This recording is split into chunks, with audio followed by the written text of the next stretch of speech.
Welcome to Common Home Conversations Beyond UN75, a series by the Planetary Podcast. In Common Home Conversations, you will hear from leading global experts on how the proposal of recognizing the existence of an intangible global common without borders can change our relationship with our planet. The Common Home of Humanity has proposed an ambitious new global pact for the environment.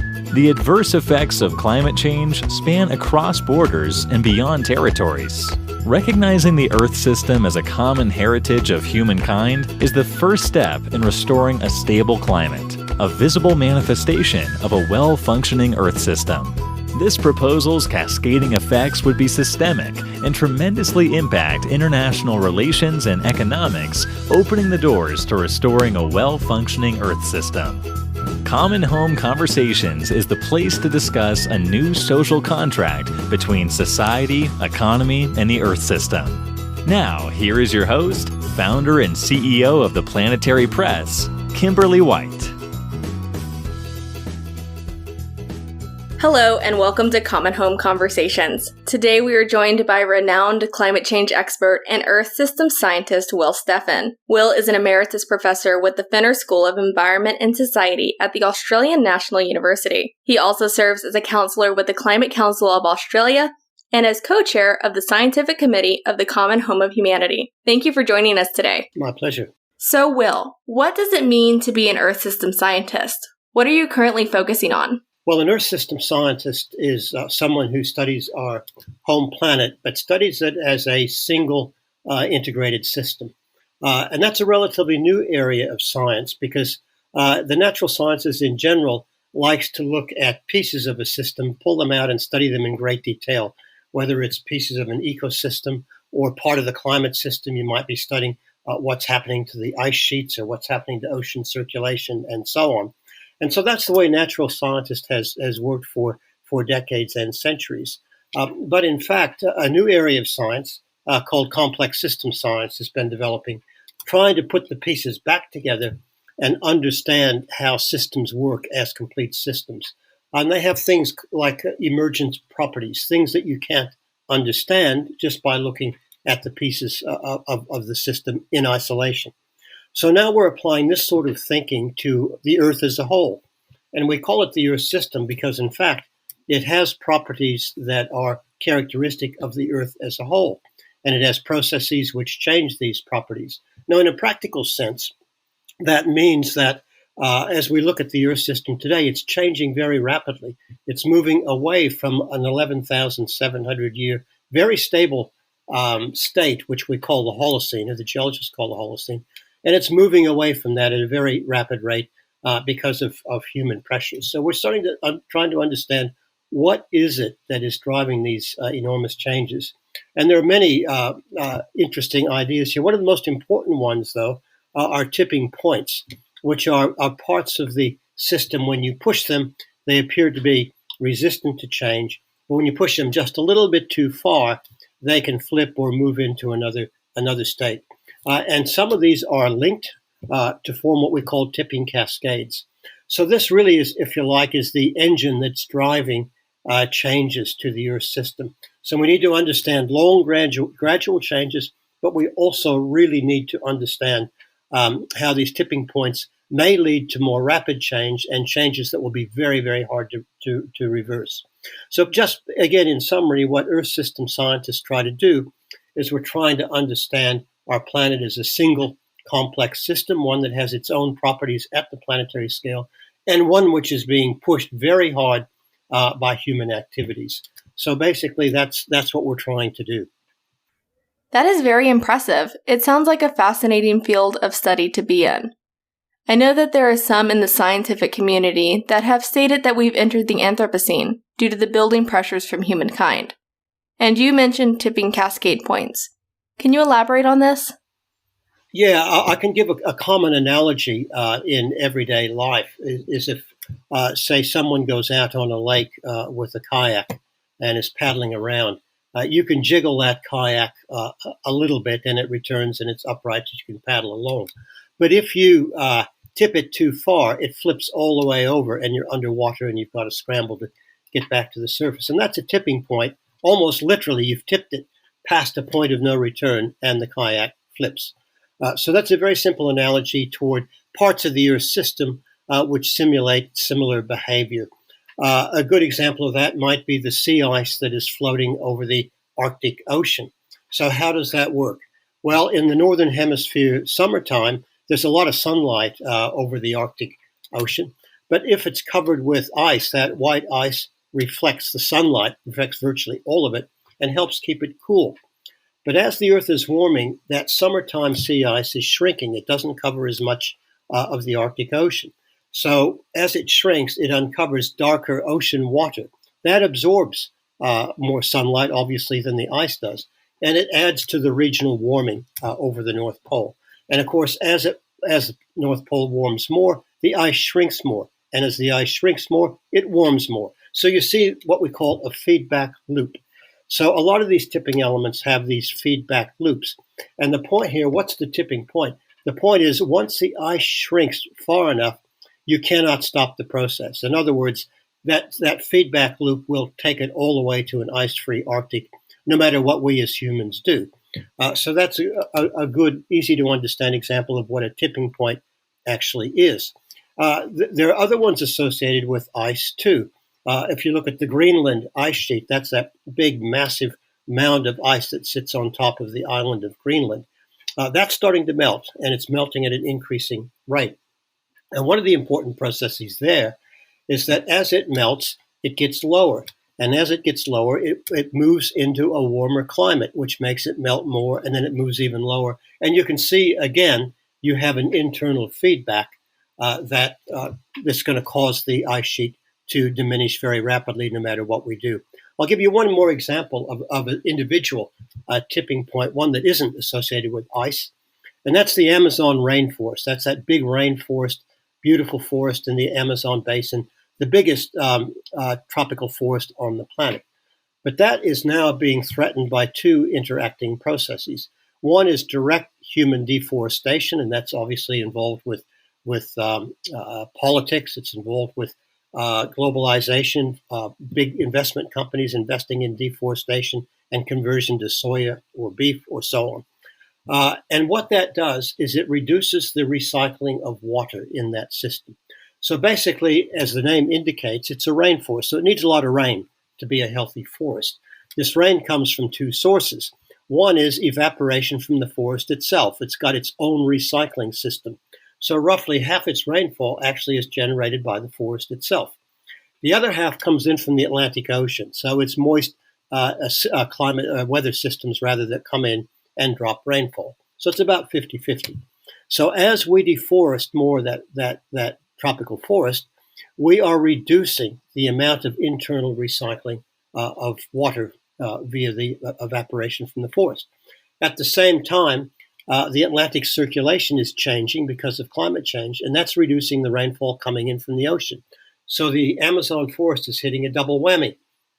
So it's going to hit a point where it doesn't get enough rain. It starts burning more often. That reduces the internal cycling even more, and it becomes a self-reinforcing feedback. Again, this idea of a feedback that will convert the forest or most of it into what we call a savanna, a sort of woodland, grassland, much drier system. So there are three examples of what tipping points are, what internal feedbacks are. Now, the word cascade comes in here too, and that's because a lot of these individual tipping points or tipping elements are actually linked.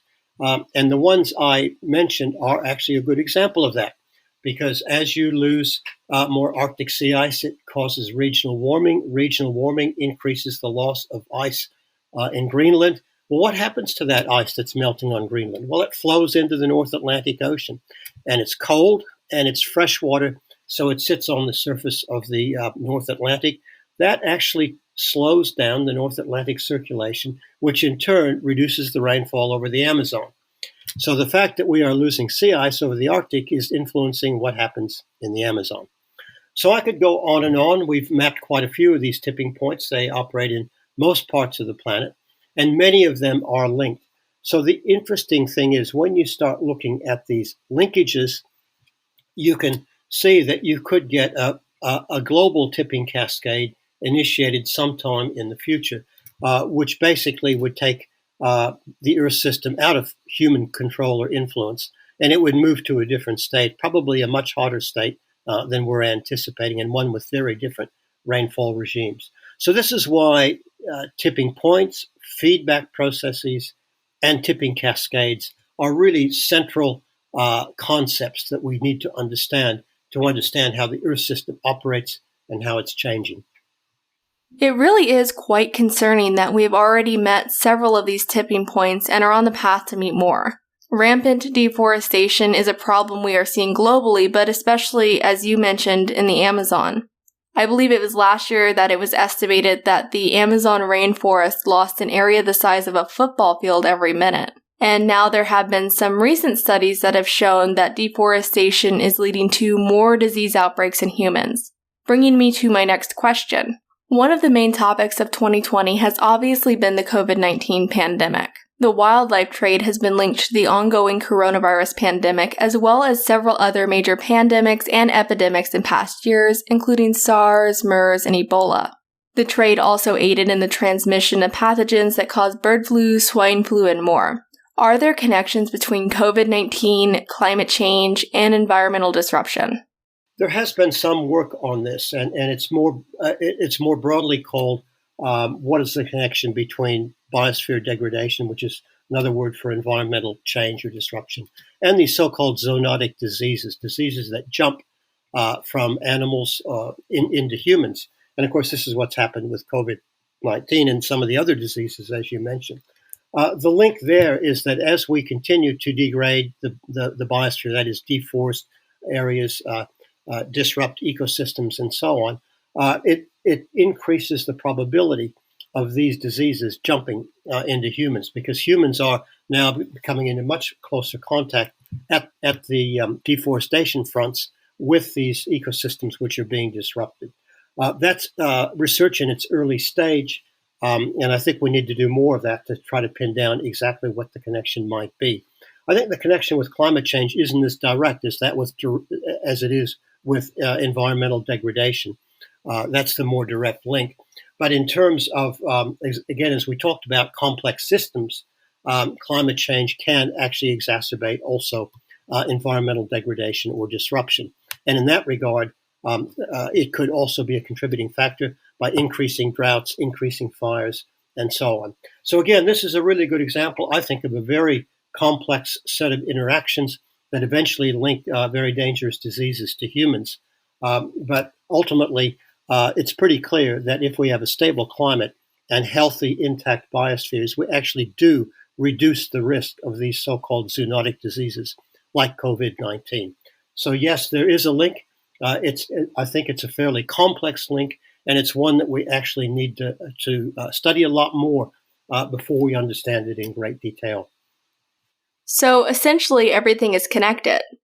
Now, Will, you are based in Australia, which has been sort of a ground zero for climate change. As much of the world has seen, Australia experienced devastating bushfires in the past year. Climate change has also significantly impacted the Great Barrier Reef, where there has been massive coral bleaching. Can you tell us more about some of the adverse effects of climate change that you are seeing in Australia? Yeah, we've had a pretty horrible summer. So our summer, 2019-2020 summer, so our summers go over 2 calendar years from December through February. But what we saw is an enormous increase in both the area burnt and the intensity of these fires. Our eucalypt forests are fire prone anyway. Fire is a natural part of those ecosystems. But on an average year, about 2% of the eastern Australian forests burn. This past season, 21%, tenfold increase burned.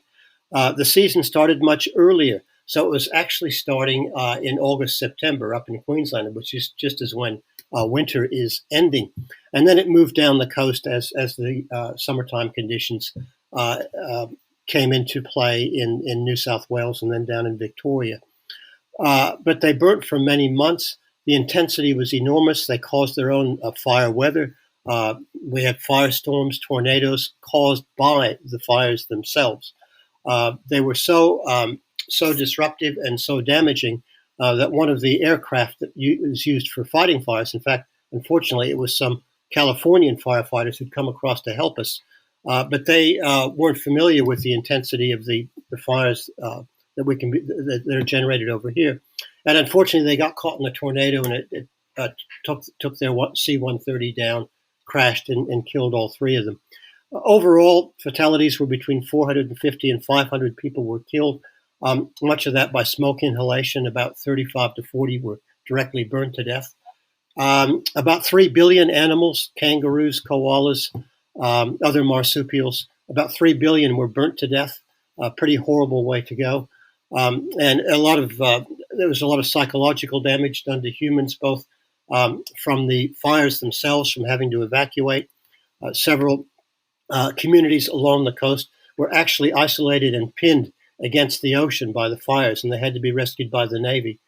There was no way they could get out. Here in Canberra, which is the capital city, we're a city of about 500,000 people. We aren't on the coast. We're embedded in forests up inland. And we had a very dangerous situation. We had a big fire front coming in from the south, and it came within about 10 kilometers of the southern suburbs. And we were put on alert to evacuate the city. 3 major roads come out of Canberra, but 2 of those were already cut by other fires. So we were facing a potential disaster of not being able to evacuate our city with an enormous fire coming in. Fortunately, the wind shifted last minute, and we were spared. But this sort of traumatic event was played over and over again right along Eastern Australia. The estimates by the medical people, the health experts, were that well over half of the entire Australian population was affected negatively by the fires, either psychologically or directly physically. So it was a massive event that we weren't prepared for in any way. Now you might ask, well, what's the connection of that between climate change? And there's some pretty strong connections. We just had a couple of extremely hot years. Hottest year on record, 2019, was well above average temperature. And at the same time, many of the areas in which these forests grow had been subjected to several years of very, very dry conditions, well below average rainfall, severe drought. So basically, these forests were just set up as a tinderbox, a massive 3,000 kilometer long tinderbox. And when it took off, there was no stopping it. Some colleagues of mine who are professional firefighters, they said they've never seen anything like this, conditions that they had no way of controlling. They just had to turn and run for their lives as well. So it was by far the most traumatic and dramatic catastrophe that we have seen here in many, many decades. But the interesting thing, you mentioned too, the Great Barrier Reef. We were so focused on the fires and surviving the fires and coping with them that sort of in the background, sort of quietly, the worst mass bleaching event that the Great Barrier Reef has ever experienced was occurring at the same time. So the Great Barrier Reef is the largest marine organism or ecosystem on the planet. It stretches for 2,300 kilometers along the coast of Queensland and up toward New Guinea. This was the first time that all 2,300 kilometers had been bleached. We had severe bleaching events before. In fact, in the last 5 years, this was the third extreme severe mass bleaching event. The upshot of this is over half of the Great Barrier Reef is now dead. So 50% or more of the hard corals are actually killed. They're not just bleached, they can't recover. And so the reef is in a very bad condition at the moment. And unfortunately, sea surface temperatures are predicted to continue to rise for at least a couple of decades. That's built into the climate system. So the prognosis is not very good at all. I think what we're trying to do down here is to hopefully stabilize the climate within the Paris target range. Hopefully we will retain some remnant reefs, some small fraction of the reefs will still come through that, and then we can try to regrow and recover as we stabilize the climate. But just in summary, the summer of 2019-2020 was something that was way outside anything we had experienced in decades or perhaps ever here, in terms of the ferocity of the fires, the damage that they did, the enormous areas that were burnt, and at the same time, off the coast, in the water, enormous bleaching event on the Great Barrier Reef. So if we ever needed a wake-up call, that the Earth system was getting out of control, this was it. That is absolutely heartbreaking. I cannot even begin to imagine the scene there in Australia. I know I saw some of the media coverage showing firefighters out there bravely risking their lives, as well as the aftermath, showing the impacts on wildlife and the environment. So, Earth system science seems to create a new way of thinking about ourselves and our relationship with our planet and how it is all connected, which kind of ties into what we were just talking about. Do you think that this requires a fresh legal approach that is scientifically friendly and has a better capacity to explain this highly connected way of functioning? Yes, I think that's a very good point. And one of the problems we're facing in dealing with climate change and dealing with biosphere degradation, like what's happening in the Amazon or in other parts of the world where it's direct deforestation and degradation of ecosystems. That shows you that we have a huge legal void in how we manage ourselves and our relationship to the Earth system. And of course, our legal systems are built on the nation state idea that's been around for 200 or 300 years. And we have extremely weak global governance. We have the United Nations. They try to do the best they can, but it's still domination by nation states and their own self-interest. Now, that might work when we humans were a small world on a big planet. In other words, when there were many fewer of us, we didn't have the powerful technologies we do today, and so on. We could live within the limits of the Earth system, and we did for hundreds of thousands of years. But now, in 2020, it's a massively different situation. Now we are a big world on a small planet, and that changes the game entirely. And we completely lack the legal instruments and legal framework we need in this new situation of the 21st century. So basically, Earth system science, I think, is the scientific underpinning that's required to build a new legal framework. Because Earth system science says we are on one planet which has one single life support system. So it's always very important to say Earth system in the singular, not Earth systems, but Earth system. So that really then translates into our common home. It is our home. There's no way we're all going to move to Mars or somewhere else. This is it. So we have to learn to live within the characteristics and limits of our planet as a single system. So the idea of the common home is the very first step to get governance that is consistent with Earth system science, with what the Earth system is actually telling us, means we actually have to recognize it legally. It doesn't yet exist legally. Nation states do. Australia exists as a nation state, so does the United States, and there are about 200 of us around the planet that exist as nation states. And we somehow try to muddle through governing the Earth system. We have some regulations about what can be done in oceans, but then nation states claim ocean economic zones. So we claim parts of the Earth system and then fight over who has rights to fish in those or whatever. So it's a very, very incomplete, incompetent system from an Earth system perspective. So the first thing we have to do is recognize the Earth system as our common home.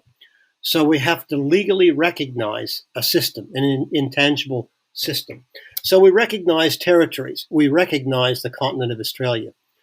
North America has 3 countries, the United States, Canada, and Mexico, and they're defined. There is a border where Mexico ends and the United States begins, and so on. So it's divided up. But you can't do that with a system. You can't divide up ocean circulation or atmospheric circulation or the movement of carbon. That doesn't work. So we need to think of the software. Now, obviously, that's hard for people to get their heads around. But legal people say we actually have precedents. We can actually do this. For example, we recognize copyright. So I've got lots of books here as I'm talking to you. I have a bookshelf up here. There is a physical book. It's made of paper and it's got print. It's got ink on it. That is the physical book. But in fact, the real value of that book are the ideas that are in that book. And that's intangible. And I only get that through my own brain and interpreting patterns on pieces of paper. So the same thing with the Earth system. There is a physical ocean and there are physical bits of land. But in fact, it's this system. It's these circulations. It's these tipping points. It's the long-term changes, the long-term patterns of stability that actually make the planet habitable for humans and the rest of life here. So I think it's an extremely important legal step that we have to do to say, all right, this is our home planet. It has to be recognized legally as a system that we all depend on, and it's in our common interest to keep this system in a well-functioning state. So I think that really is the challenge in front of us now in terms of the legal challenge of recognizing the Earth system. Absolutely. And climate change doesn't recognize borders. It doesn't matter if you're in the United States, Canada, Australia. It is happening now, and it is happening everywhere, and it is happening at an alarming rate. For the sake of our global community, we need to do better.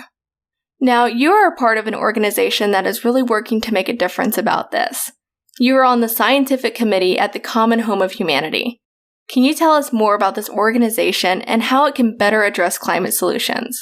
Well, the Common Home of Humanity is an organization that's designed to recognize the Earth system as a single integrated system and push very hard for legal status. So in other words, a global legal pact that recognizes the Earth system, the software of the planet.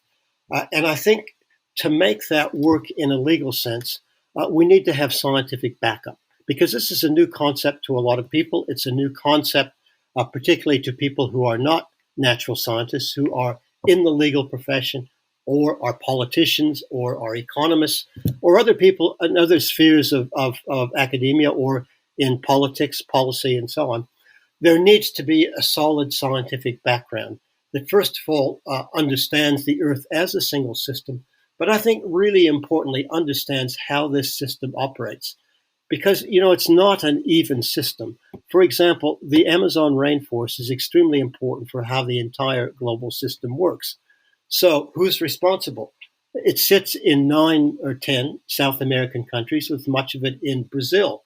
So to understand how important that is, you actually need to understand the science of how that system actually operates, that rainforest system, how it metabolizes carbon, how it affects the climate, how it is affected by the climate. And this is what a common home is about, is that if we deforest the Amazon, it's actually going to affect rainfall over Australia. It's going to affect temperature over China. And we know this from global circulation models. This is what's going to happen. So it's in Australians' interest to have a well-functioning Amazon, just as much as it's in Chinese interest to have a well-functioning Amazon, and also, of course, for Brazilians and South Americans. So, but to understand that, and to understand that we need a legal regime that recognizes this, you need the scientific underpinning as well. So I think this is a really, really good example of how the natural sciences can work with the legal profession, and ultimately, hopefully, with economists, political scientists, and so on, to recognize our common home, and then build, hopefully, when we get a legal recognition of the Earth system as a system, then build on that in terms of policies, in terms of economic instruments that can help us reestablish the Amazon forest, regenerate forests and ecosystems elsewhere, protect ocean circulation. So, but the basis for all of this has to be that we legally recognize our home planet as our single common home.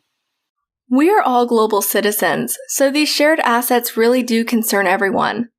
As a scientist, what actions do you think must be taken right now to overcome the obstacles that have prevented us from reaching a global agreement? I think there are a number of things that have to be done straight away. I think we need to get a recognition of the common home legally. And the best way to do that, I still think, is through the United Nations system. It's going to take some effort, but I think just opening up the conversation is going to be really, really important. Perhaps as steps on that way, we need to develop some sort of legal recognition, for example, of the Amazon forest and ways of managing it. So we need to, for example, interact with the finance sector. And I do some of that myself as an expert working with under the Common Home of Humanity banner. We've talked to some of the big finance companies which are funding a lot of the deforestation. And a lot of them don't recognize the implications of what they're doing. They simply look at it economically as, all right, is this a good investment? Will it return money for our investors and so on? But when they're made aware of what's happening, not only just in Brazil, but how this is influencing how the entire Earth system works, that's something entirely new. So I think what we need to do now to overcome those obstacles is we have to have a multi-pronged approach. We have to work hard on the legal aspect. That needs to go ahead through the UN system and so on. But at the same time, we need to engage critical players in how the Earth system is being degraded, the finance sector, the fishing industry, things like that. These initiatives are happening. We are starting to engage with these sectors and so on. Obviously, the fossil fuel sector is a very big one. It also tends to be a very resistant one compared to, say, the finance sector or the fishing sector, which are actually more open to talking about this, perhaps because they're more closely related to the implications of damage of the systems they depend on. Fishing is a good example. Again, this is a global commons. The fish don't recognize zones that humans have artificially put up in the seawaters. So we need to manage as a common collective good the fish in the ocean. And enlightened fishing companies are now starting to realize that they actually have to work together and not compete to actually protect the fisheries in the ocean. Same thing starting to happen with some big finance companies too, understanding that if they undermine the Amazon forest, they're going to lose their investment. It's going to become worthless as rain drops off and you can't grow soy, not enough grass for the cattle. They'll be in trouble. So I think that this two-pronged approach of you need the big overarching common home legal recognition, and that's starting to happen through the UN system. We hope it comes to a positive conclusion. But at the same time, there are parts of the Earth system that we can start tackling using this common home idea and concept and framework to help us deal with some of these big issues. So fortunately, things are starting to move. We've got a long way to go, but I think we're making some inroads. The biggest thing we have to do is change how people think, how they conceive of the planet, how they conceive of their actions, and the reverberations those actions have through the Earth system. So it's an exciting time to be in this area of research. We've got a long way to go, but I think we've got an extremely exciting idea, and we're making good progress. Well, there you have it. Earth system science, a new area of science that gives us a new way of looking at our planet and how the Earth system is highly interconnected, functioning as a single integrated system, connecting us all. As you said, Will, we still have a long way to go, but the common home of humanity certainly provides a beacon of hope moving forward. That is all for today, and thank you for joining us for this episode of Common Home Conversations Beyond UN75. Please subscribe, share, and be sure to tune in next Wednesday to continue the conversation with our special guest, Maria Espinoza, President of the 73rd Session of the United Nations General Assembly. And visit us at www.theplanetarypress.com for more episodes and the latest news in sustainability, climate change, and the environment.